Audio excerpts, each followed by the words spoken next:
All right, let's talk about the gear that looks incredible but could actually get you killed. We're going to create a Prepper Blacklist. It's time to stop focusing on the cool gadgets and start building real survival systems that, actually work. Oh yeah, I see you. I know what's in that cart. We've all been there, right? You spend hours, maybe even years, chasing that tactical high, clicking add to cart on gear that looks absolutely amazing in a marketing photo. But we really need to have a serious talk about what you're actually building. So here's the biggest mistake I see, and it's a dangerous one. So many of us are building our entire survival plan based on marketing slogans, not on the hard, cold, unforgiving laws of physics. And trust me, in a real crisis, that gap between the sales pitch and reality is a deadly place to be. This is the one thing you have to burn into your brain. Prepping isn't what you buy, it's what you do. It's an action. It's a skill set. It is not a shopping list. The second you stop doing, everything you bought becomes dead weight, and your odds of survival, they just plummeted. Okay, so if we're focused on doing instead of buying, let's look at the first big mistake, the first thing on our blacklist. That half-built Faraday cage in your garage. Look, we are constantly being told to prepare for a massive EMP blast, but this is a textbook case of gambling on some spectacular Hollywood-style event while totally ignoring what's actually likely to happen. This right here is the trap. It's called force dilution. You've only got so much time, so much money, and so much energy. When you spend all of that prepping for an almost fictional threat like a giant EMP, you're spreading your resources way too thin. You end up being prepared for nothing that's actually going to happen. And look, the numbers here, these speak for themselves. The data does not lie. Between the year 2000 and 2023, the US had over 1,700 major power outages just from weather.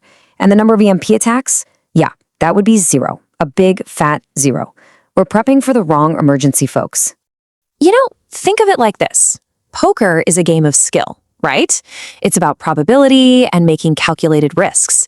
Roulette is just pure blind luck with absolutely terrible odds. So if your whole plan is built around the EMP, you're not playing poker with your life. You're just spinning the roulette wheel and hoping you don't crap out. So what's the fix? It's simple. It's effective. Ditch the cage. Seriously, take that money and invest it in a solid, reliable, battery-powered AM/FM radio. Your main concern shouldn't be protecting your Xbox. It should be getting critical information from emergency broadcasts when your phone is nothing more than a paperweight. All right, let's move on to number 2 on the blacklist, and this one might sting a little. We're talking about that super bright 10,000 lumen tactical flashlight you love so much.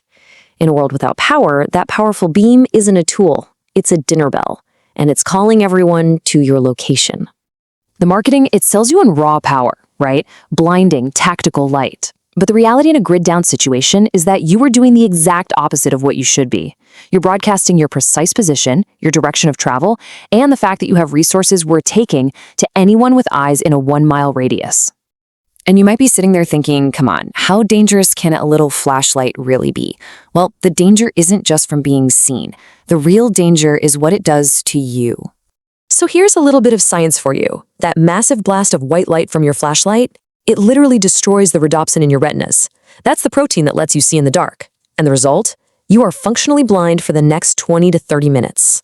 In a crisis, you've just handed a complete stranger a perfect window to attack you. So the fix here isn't a different product, it's a skill. It's called light discipline. First, get a flashlight that has a really, really low sublumen moonlight mode.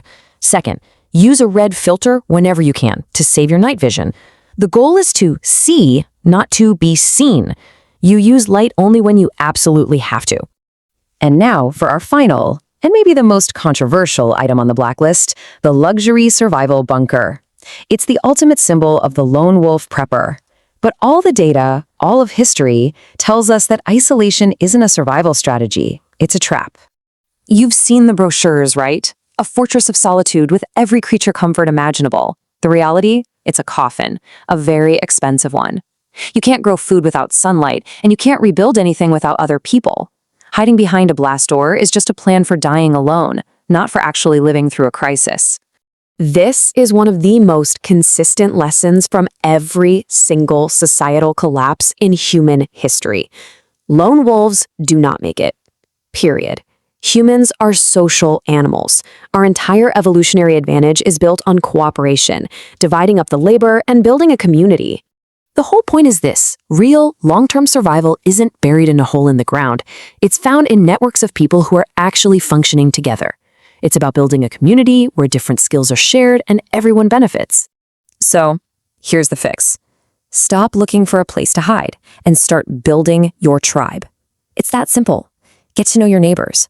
Figure out who has skills that you don't. I'm telling you, a $20 bucket toilet system and a neighbor who actually knows your name will do more to save your life than $1 million bunker ever will. At the end of the day, this all boils down to one simple truth. Your survival depends on systems, not on stuff.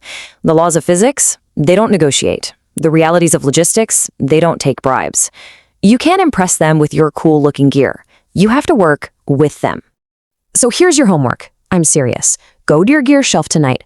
Find that one item you bought because it looked cool, but you know deep down it serves no real statistical purpose for your situation. Sell it. Then take that money and buy something practical.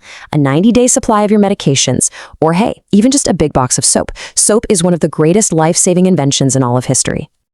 Be honest with yourself. I mean, really honest. Because being honest now is what's going to help you survive later. What have you bought that's more about marketing than it is about reality? What's the number one item on your personal blacklist? Think about it, because your life might just depend on it.